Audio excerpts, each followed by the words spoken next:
Bismillahirrahmanirrahim. Assalamualaikum warahmatullahi wabarakatuh. Alhamdulillah wassalatu wassalamu ala rasulillah wa ala alihi wa sahbihi wa man wala wala hawla wala quwata illa billah amma ba'd. Taib, selamat datang di podcast kami Iman dan Pengetahuan. Saya Nurul Haslinda, mahasiswi Prodi PAI Angkatan 5 Al-Ma'wa Indonesia. Pada hari ini kita akan membahas tentang strategi pembelajaran di pondok pesantren, yaitu membentuk generasi Rabbani. Ya, di podcast kali ini kita akan ditemani salah satu ustadz atau pengajar di sebuah pondok pesantren di Jawa Timur. Di Jawa Barat ya. Yaitu Ustadz Yusron Abu Bilqis. Bagaimana kabarnya Ustadz?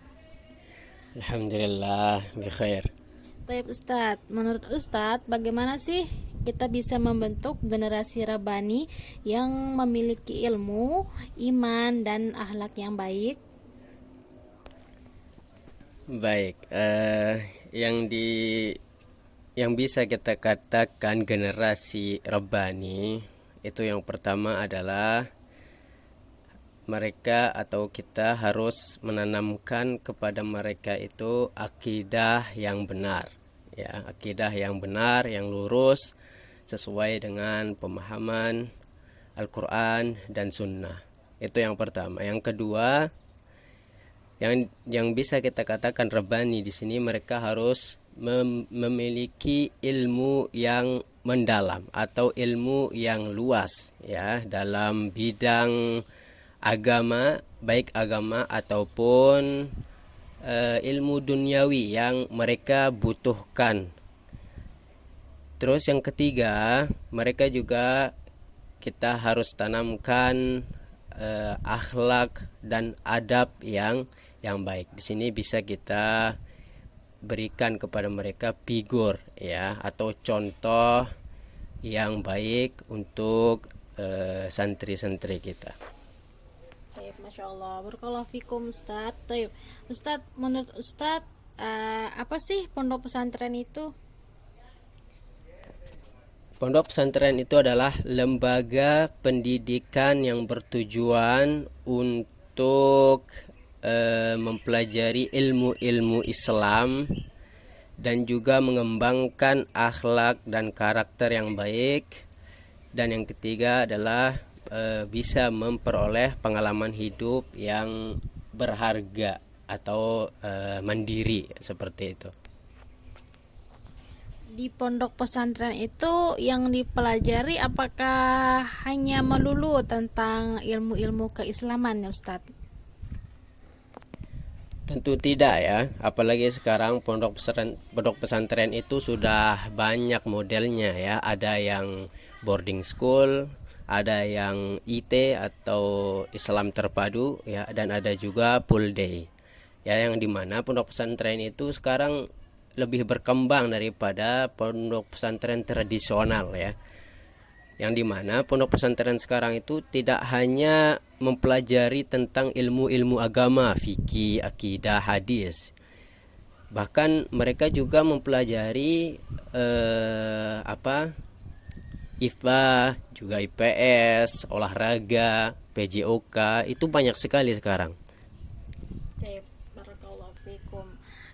Menurut Ustadz, strategi pembelajaran di pondok pesantren itu bagaimana?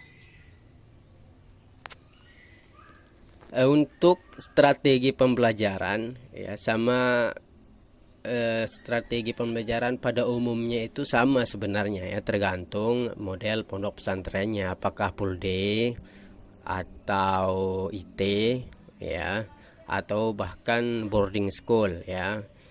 Tapi kalau di tempat anak itu ya,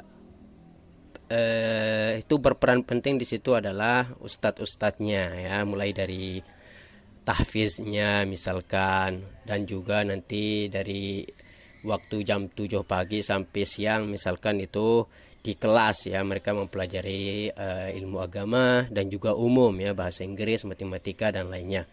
Dan siangnya mungkin bisa istirahat sejenak ya, dan dilanjutkan nanti sore harinya itu adalah untuk ekstrakurikuler ya. Dan ekstrakurikuler ini pun bermacam ya, ada yang agamanya dan juga ada yang ekstrakurikuler yang memang tidak ada di kelas.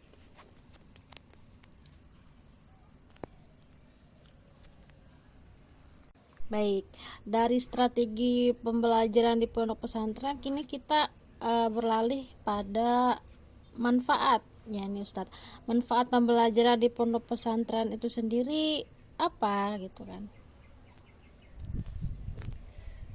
Tentu di sini manfaatnya sangat banyak ya. Yang pertama tentu ilmu pengetahuan Islam ya, karena di pondok pesantren itu kan banyak sekali mapel-mapel diniyahnya ya, hadis, akidah ya, fikih misalkan, dan yang lainnya. Dan tidak hanya itu, pondok pesantren juga dapat memberikan akhlak yang baik ya, akhlak, karakter, bisa membentuk karakter yang baik tentunya ya. Dan yang terakhir adalah dapat mendapatkan pengalaman hidup yang berharga ya, yang misalkan dulunya dia itu malas, dan juga di pondok pesantren kan bisa mandiri ya, bisa mandiri. Terlebih kalau yang pondok pesantren tradisional ya, mereka harus nyuci sendiri ya, masak sendiri, dan setrika sendiri misalkan, bangun sendiri ya. Itu adalah manfaat-manfaat belajar ya di pondok pesantren. Jadi lebih membuat pribadi itu menjadi semakin mandiri ya Ustadz ya. Iya, betul. Tidak bergantung kepada orang tua gitu ya. Iya, betul. Baik. Nah, menurut pengalaman pribadi Ustadz sendiri itu bagaimana Ustadz? Baik dari segi dalam mengajar atau dahulu Ustadz pernah menjadi pelajar di sebuah pondok pesantren. Baik, untuk pengalaman ini sangat panjang sebenarnya ya. Dan alhamdulillah selama mengajar di pondok pesantren itu saya atau ana itu mendapatkan pelajaran yang sangat berharga ya, terutama bagaimana kita menjadi orang baik dulu ya, sebelum kita mengajarkan kebaikan kepada santri-santri kita, atau kita harus menjadi contoh yang baik, figur yang baik untuk santri-santri kita. Dan juga pengalaman di situ yang sangat berharga adalah bisa tetap untuk menjaga ibadah kita ya, baik dalam belajar mengajarnya atau interaksi bersama santri kita, dan banyak sekali sebenarnya.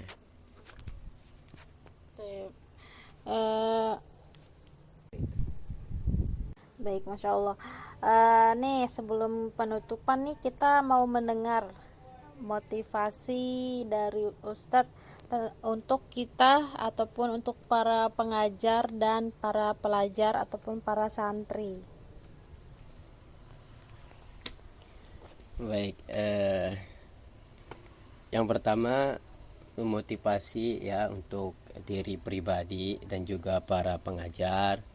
Itu yang paling utama yang harus kita persiapkan adalah hati kita ya, hati yang ikhlas ya, karena kita mengajar bukan untuk diri kita ya. Bahkan ini adalah beban amanah yang berat sebenarnya ya, karena ini adalah warisan para anbiya ya, warisan para nabi, yaitu menyampaikan Islam ya, menyampaikan Islam, pemahaman Islam yang baik. Al-anbiya ya, al-ulama warasatul anbiya ya, ulama itu adalah atau yang menyampaikan kebenaran itu adalah warisan para nabi. Itu yang pertama ya. Yang kedua adalah untuk santri-santri ya. Santri adalah penerus ya. Jadi bersungguh-sungguhlah dalam menuntut ilmu, ya, karena menuntut ilmu adalah jalan pintas lah istilahnya, ya, jalan pintas untuk mendapatkan surga Allah Subhanahu wa taala, ya. Rasulullah SAW mengatakan atau bersabda, man salaka tariqan yaltamisu fihi ilman sahalallahu lahu bihi tariqan ilal jannah, ya. Barang siapa yang menempuh suatu jalan untuk menuntut ilmu, maka Allah Subhanahu wa taala akan memudahkannya jalan untuk menuju surga, ya. Dan surga adalah apa? Tujuan kita sebenarnya, ya. Tujuan akhir kita yaitu surganya Allah Subhanahu wa taala. Mungkin sekian dari ana. Assalamualaikum warahmatullahi wabarakatuh. Ya, Masya Allah, barakallahu fikum Ustadz. Terima kasih sudah hadir bersama kami, dan kepada pendengar terima kasih sudah mendengarkan podcast kami pada hari ini. Kami mohon maaf atas segala kekurangan, dan insya Allah nanti kita akan kembali kepada episode selanjutnya. Ditunggu ya. Barakallahu fikum. Assalamualaikum warahmatullahi wabarakatuh.